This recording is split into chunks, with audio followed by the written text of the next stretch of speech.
On Sunday, February 22nd, the Mexican military, backed by U.S. intelligence, killed the most wanted drug lord on the planet. Within hours, Mexico erupted, burning vehicles, blocked highways across 20 states, 25 Mexican National Guard soldiers were killed in coordinated ambushes, and over 1,000 civilians were trapped overnight in a zoo. The confirmed death toll climbed past 74, with 10,000 troops being deployed to restore order. The White House warned the cartels do not lay a finger on any American citizen.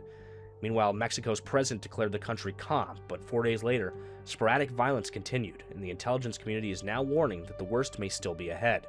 Because the man who held together the most powerful drug cartel in the Western Hemisphere is now gone, and the fight over who replaces him hasn't even started yet. This is not a news recap, this is a full OSINT debrief, the operation, the retaliation, the information war, and what's to come next. Nemico.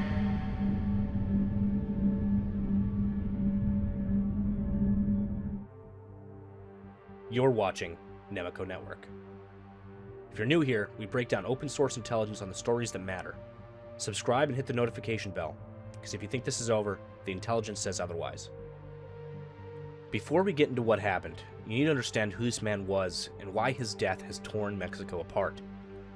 Nemico Cervantes, also known as El Mencho, was the founder and absolute leader of the Jalisco New Generation Cartel, also known as the CJNG.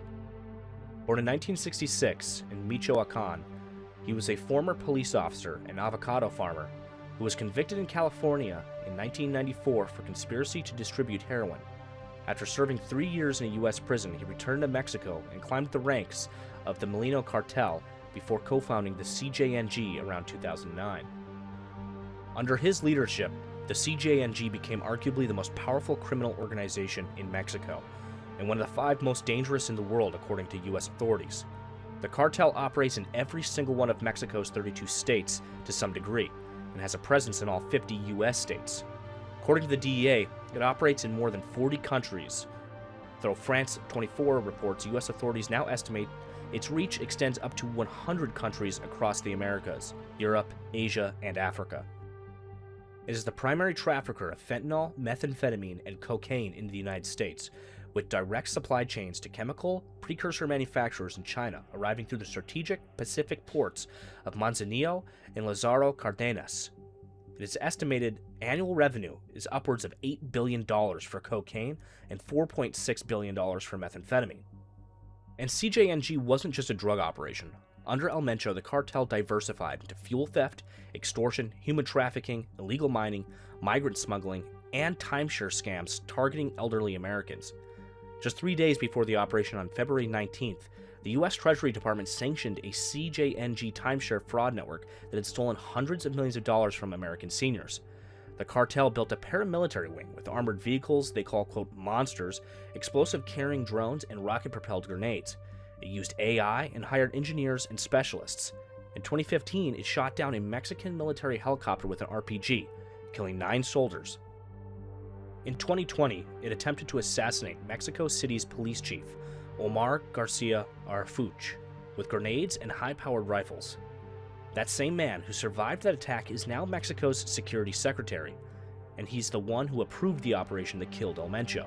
One analyst called it, quote, poetic justice.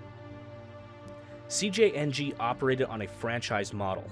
Local gangs could use the cartel's name and methods in exchange for profit sharing. This made it less a traditional cartel and more like a violent criminal brand. One security analyst described El Mencho's approach to conquest as almost like Genghis Khan, wiping out opposition and using it as a warning to anyone who might resist. The U.S. had a $15 million bounty on El Mencho. He'd been indicted multiple times in U.S. federal courts. He was so elusive that only a handful of photographs of him existed. He was by every measure the most wanted drug lord since El Chapo.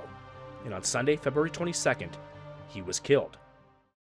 So here's what we know about how the operation went down, pieced together from official Mexican government press conferences, U.S. confirmations, and open source intelligence and reporting.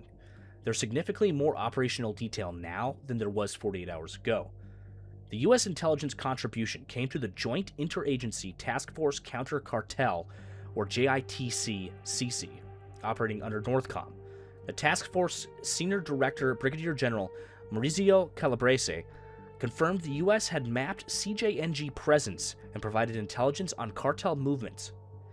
Importantly, Calabrese noted that CJNG's operational patterns were unlike those of ISIS or Al-Qaeda, a significant intelligence assessment.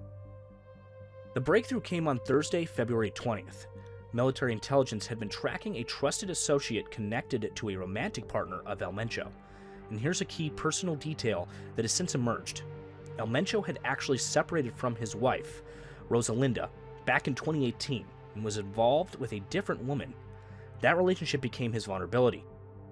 On February 20th, tracking data indicated the associate had transported this woman to a residence within the Tapalpa Country Club, an upscale gated residential development in the municipality of Tapalpa, Jalisco, about 130 kilometers or 80 miles from Guadalajara. Intelligence confirmed she had met with El Mencho at this location. On Saturday, February 21st, the woman left the property, but intelligence confirmed El Mencho remained inside with his security detail. The Mexican Air Force and the National Guard's Special Immediate Reaction Force began planning the operation immediately. Now here's a critical operational detail. The helicopters staged outside of Jalisco to avoid rousing suspicion. No American personnel were on the ground. This at the time was entirely a Mexican operation. On Sunday morning, federal troops moved in. As they advanced towards the compound, CJNG gunmen opened fire with high-caliber weapons, triggering an intense firefight in the mountainous terrain. Several cartel members were killed in the initial assault. Then, El Mencho attempted to escape into the surrounding woods with his bodyguards. A special forces team split off and pursued him, leading to a second armed confrontation in a wooded cabin complex nearby. During this exchange, a military helicopter providing aerial support was struck by gunfire and forced to make an emergency landing. Soldiers eventually found El Mencho, wounded alongside two of his bodyguards. He was airlifted out but died during the flight. Due to security concerns about potential CJNG attacks, the aircraft was diverted to Morelia International Airport instead of Guadalajara. From there, an Air Force plane transported the bodies to Mexico City. Inside El Mencho's compound, reporters later found luxury furniture, neatly folded clothes, plenty of food, an altar, and a handwritten copy of Psalm 91, a prayer of divine protection. In total, 8 CJNG members were killed in the operation. 2 were detained. Seized at the scene, armored vehicles, heavy weapons, and critically, rocket launchers that Mexican authorities specifically noted were capable of shooting down aircraft and destroying armored vehicles. Defense Secretary Ricardo Trevilla provided the full operational breakdown at a Monday press conference. The Mexican president emphasized that no U.S. forces participated in the operation itself. Now this is where this video goes beyond what the news channels are showing you.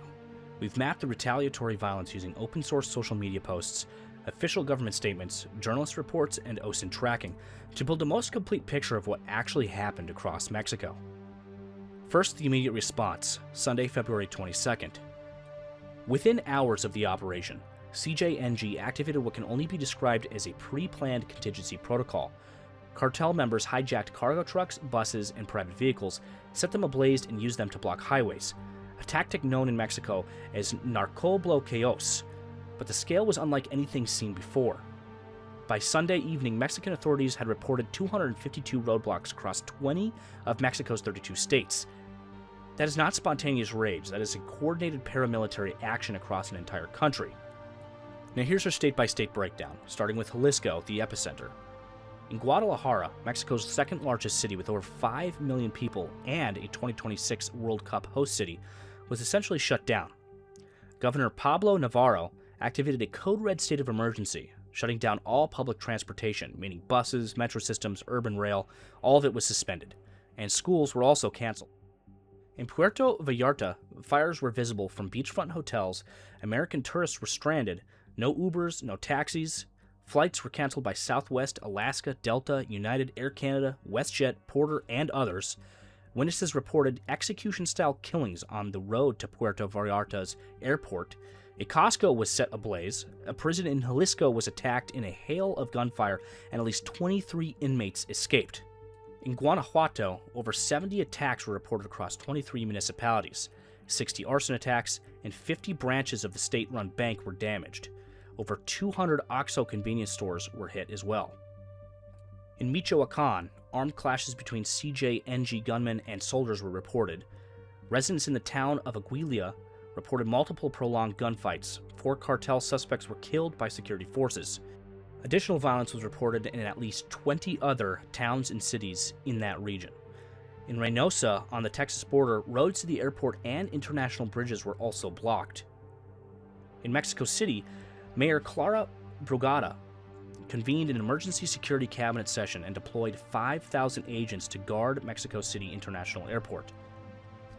Now to the death toll, updated as of Monday, February 24th. Security Secretary Omar Garcia Harfuch confirmed the numbers at a press conference alongside Mexican President Sheinbaum. At least 74 people killed, 25 Mexican National Guard members killed in 6 separate ambush attacks in Jalisco alone. A state police officer, a prison guard, and a woman, reportedly pregnant, were also killed in Jalisco. 34 cartel suspects killed in Jalisco, 4 more suspects killed in Michoacan, over 70 people arrested across 7 states. Importantly, Mexico's Ministry of Foreign Affairs confirmed that no foreign nationals were killed or injured in the operation or its aftermath. Now to the killing of El Tuli. This is a significant new development separately from the main operation. Security forces identified Hugo Urena, alias was El Tuli, as El Mencho's right-hand man and the person actively coordinating the retaliatory violence across Jalisco. He was reportedly offering 20,000 Mexican pesos, roughly about $1,200, for every soldier killed during the retaliation.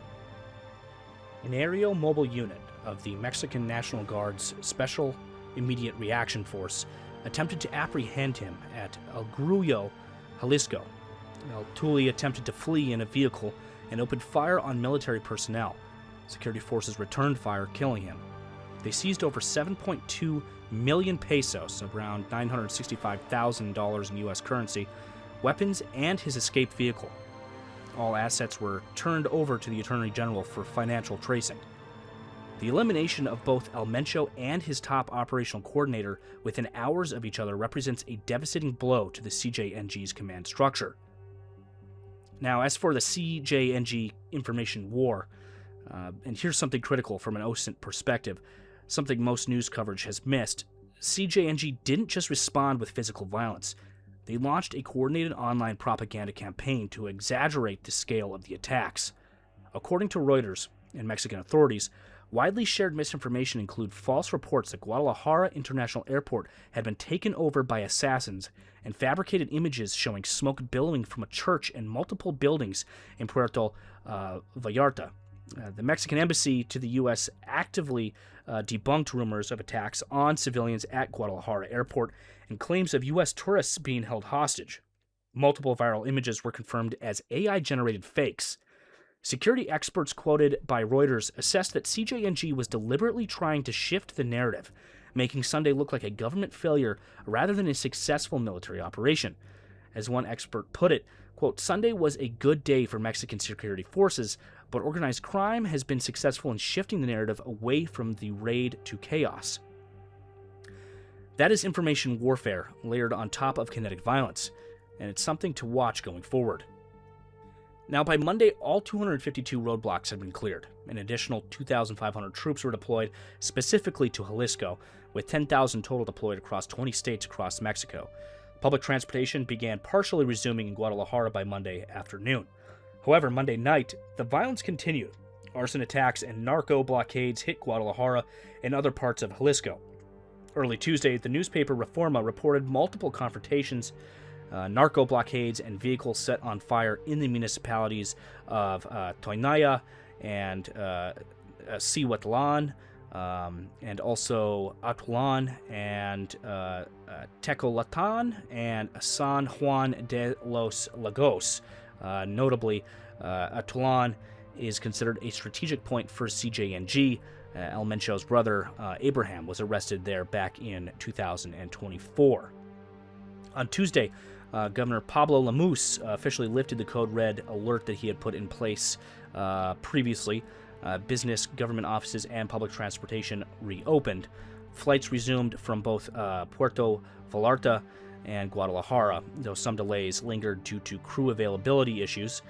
Staff had been unable to reach airports during the blockades. By Wednesday, February 25th, students returned to school across Jalisco. The U.S. Embassy transitioned from, quote, shelter in place to a recovery phase. Most shelter-in-place orders were lifted. However, U.S. government staff in Guadalajara, Puerto Vallarta, and Ciudad Guzman remain subject to a nighttime curfew and cannot travel outside their metropolitan areas. The curfew is still in effect as of today. That's a significant indicator. When the U.S. government personnel are under movement restrictions, the situation is not over. And one more thing the news channels aren't telling you, 1.5 million American travelers are forecasted to visit Mexico for spring break in 2026, which begins in just a few weeks here. Now to the question everybody's asking, who takes over the CJNG? And the answer will determine whether Mexico faces months or years of escalating violence. Here's the core problem. El Mencho's natural line of succession has been systematically dismantled by U.S. and Mexican law enforcement over the past several years. His son Ruben El Menchito, as he's known, once his second in command, was extradited to the U.S. in 2020 and is serving life plus 30 years and ordered to forfeit over $6 billion. His brother Antonio was handed over to U.S. custody in 2025. His wife Rosalinda was arrested in 2021 on money laundering charges.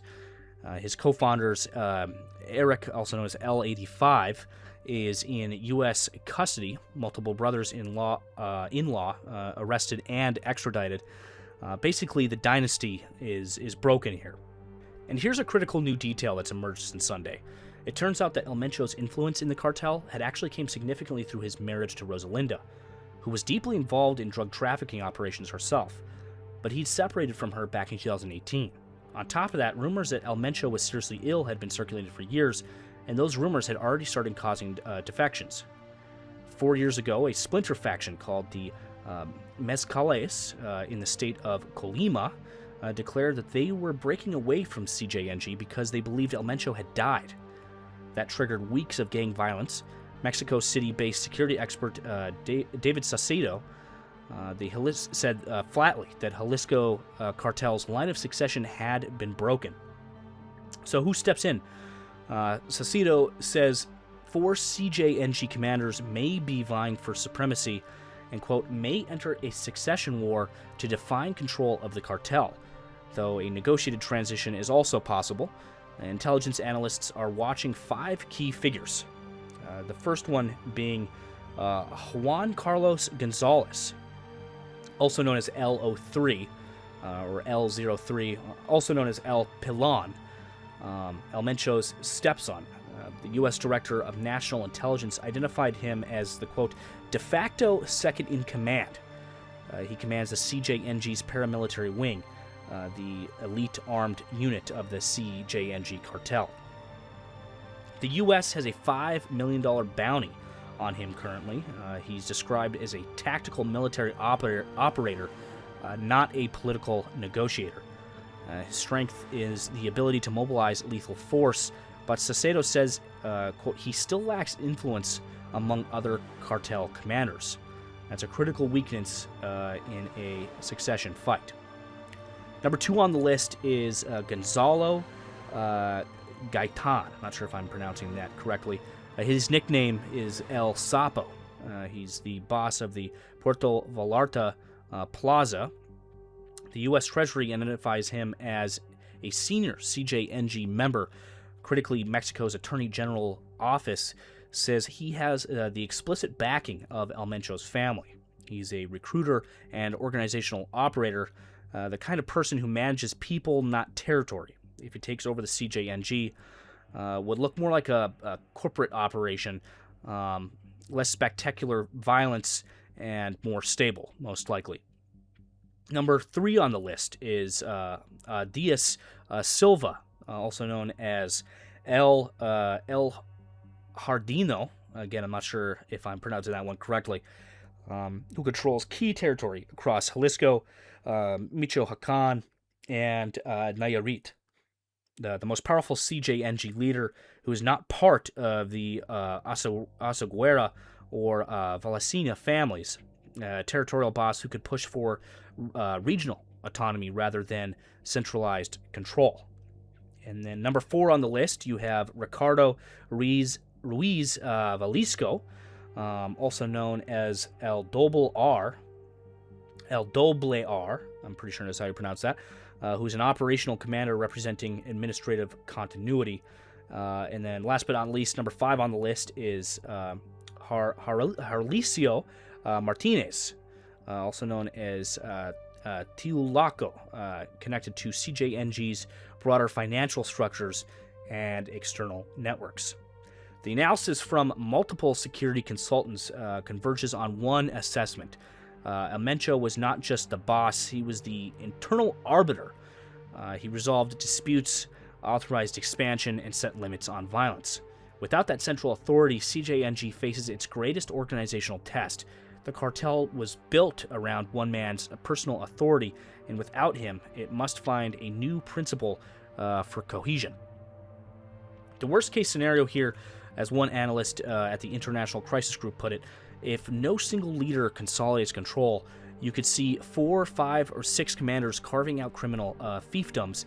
That would mean record levels of homicide in Mexico in the months ahead. Exactly what happened after El Chapo's arrest, which triggered a civil war that has now killed over 4,000 people in 17 months and is still ongoing. But there's another possibility here that experts are now raising. Salcedo warned that the CJNG could adopt a posture of, quote, total war against the Mexican state. If the cartel interprets this operation as extermination rather than capture, the coordinated Sunday retaliation across 20 states, the arson, the roadblocks, the soldier ambushes, may have been a preview of what's to come here. However, and this is a counterargument worth considering, some analysts believe the CJNG's franchise structure might actually prevent total collapse, because CJNG operates more like a decentralized brand rather than a traditional pyramid. Local cells can continue to operate independently even without central leadership. The cartel may not fracture so much as devolve into a loose confederation that's potentially more chaotic on a local level, but also means CJNG has an organization, or as an organization I should say, doesn't just disappear. Now, what does this mean for the United States? This doesn't stay just south of the border.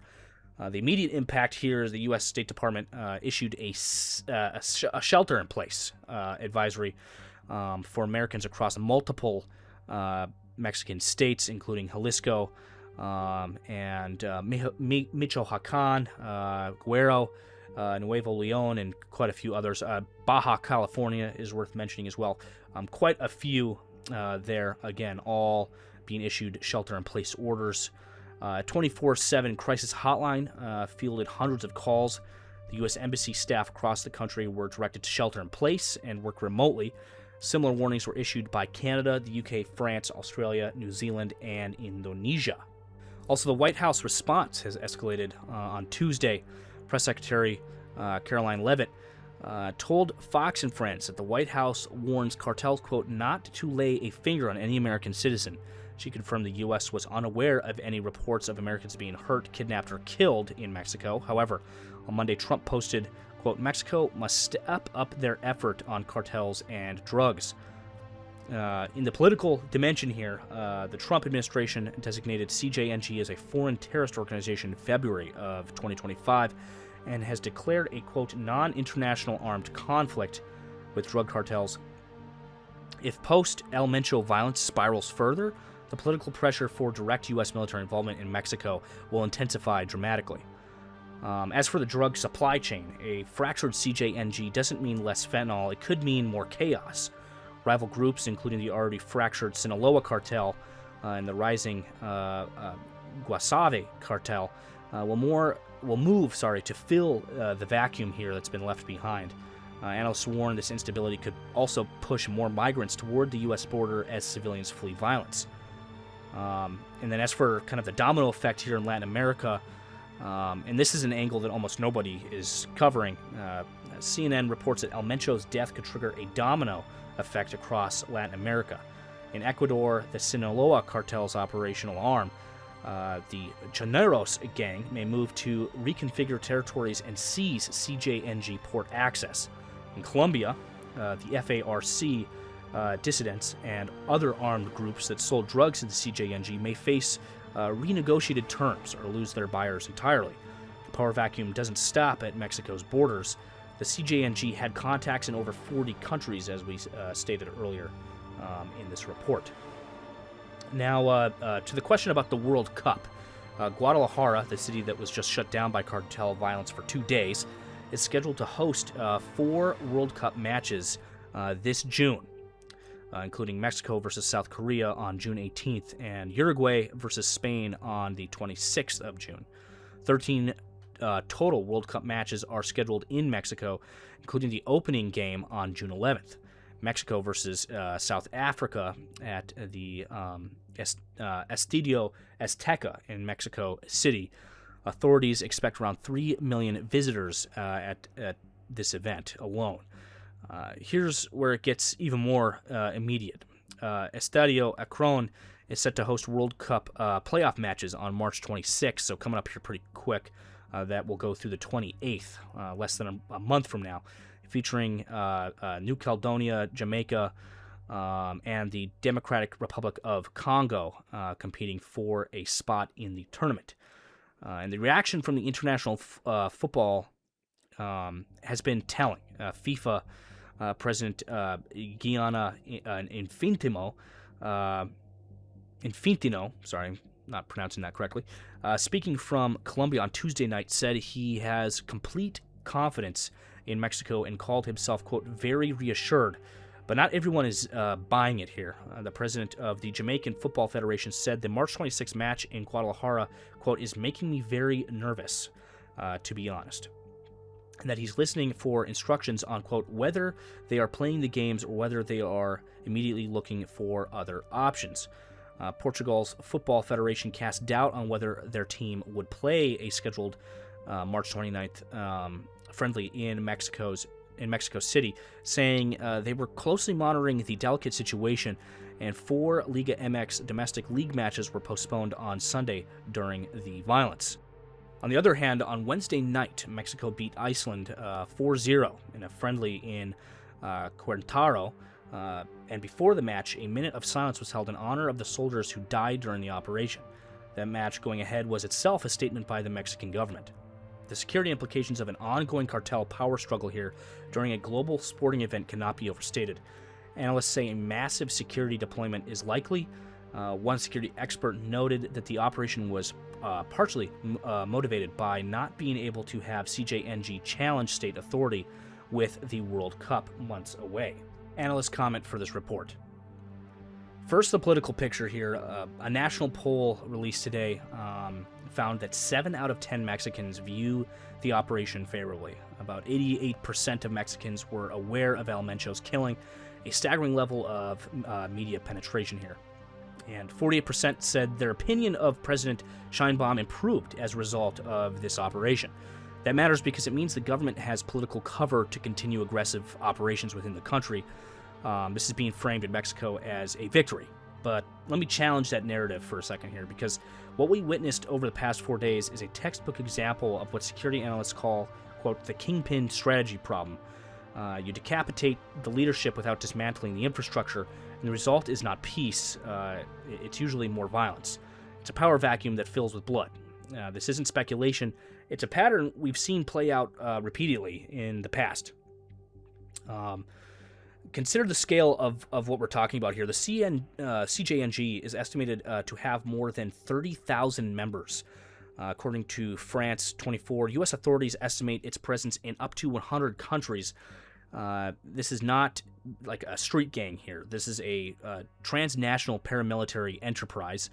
And according to Inglesberg Ideas think tank, the CJNG has successfully expanded operations across the Atlantic, with broader security in the Netherlands and Belgium degrading as the cartel's franchise model reaches into Europe through subcontracted Southeastern European criminal organizations. So they're not just here in the Americas. I mean, they are in Europe, they're in Asia, they're in Africa. They are operating basically all over the globe here. It's a massive, massive organization. Here's where I think the analysis needs to go deeper, though. Look at what happened from a military and intelligence perspective here.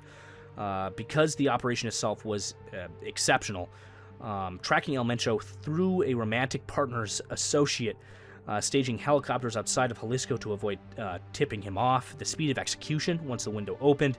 That's all professional work here. And then separately killing El Tuli, the man coordinating the retaliation, within hours. That's not one lucky break. That's a sustained intelligence penetration of CJNG's inner circle. And there's already signs here that the cartel is looking forward, not just backward. According to France 24, CJNG is now reportedly posting threatening messages, warning rivals not to try to seize their trafficking routes and territories.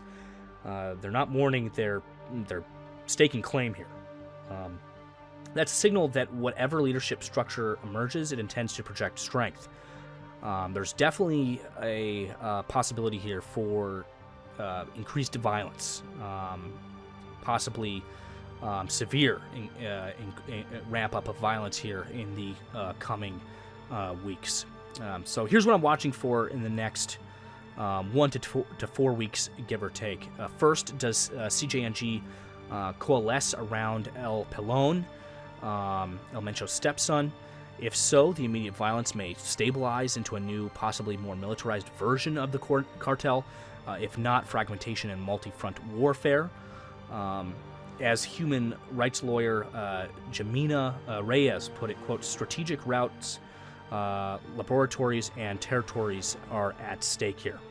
Secondly, do rival organizations, Small Blood, do the Sinaloa factions, or other cartels try to move in on the CJNG territory?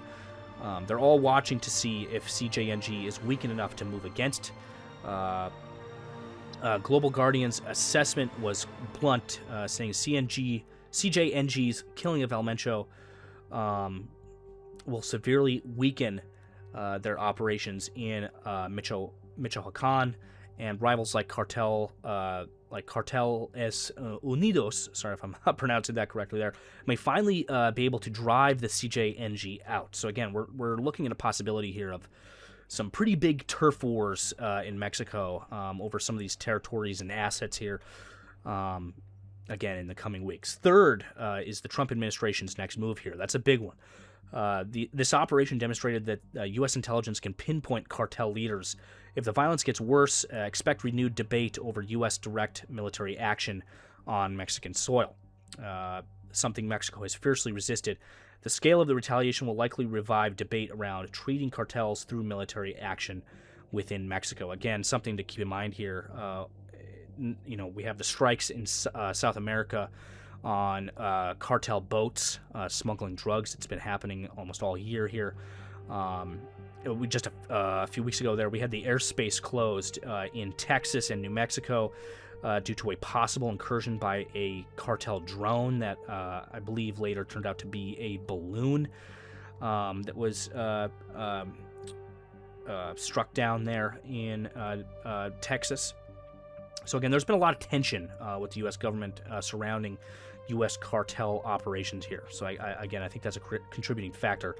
My fourth big thing here is the World Cup. FIFA and the Mexican government have 3.5 months to demonstrate they can secure Guadalajara for a global event such as the World Cup. When Portugal's national team is publicly questioning whether it's safe to play a friendly in Mexico City, that's a credibility problem, and no amount of reassurance from FIFA can paper over that. Another thing to keep in mind here is the playoffs for that World Cup is less than a month away. So, again, something to keep an eye on. The bottom line up front here, El Mencho is dead. His right-hand man is dead. The CJNG has demonstrated it can set half a country on fire in response. The Mexican public supports the operation, but the cartel is already issuing threats to rivals. The U.S. diplomatic staff are still under curfew in Jalisco. Portugal's national team is questioning whether to travel to Mexico for the World Cup. And the World Cup is 104 days away here. We are in the opening chapter of a new period of cartel warfare in Mexico, not the closing one. So stay tuned. We'll be covering every new development that comes out in this story. This has been your open source intelligence update and analysis for the ongoing situation in Mexico for the week of February 26, 2026. If you found this analysis valuable, hit the like button below. Subscribe and hit the notification bell so that you get notified whenever we go live with new videos and streams. And share this with someone who needs the full picture, not just the headlines. Drop your analysis down in the comments. Do you think the CJNG holds together, or does it splinter? And should the US get more directly involved? Let us know. Also, if you'd like to join the network, you can find the link to our Discord server down in the description below. Over there, you can find real-time open source intelligence updates, analysis, and join in on the community conversation.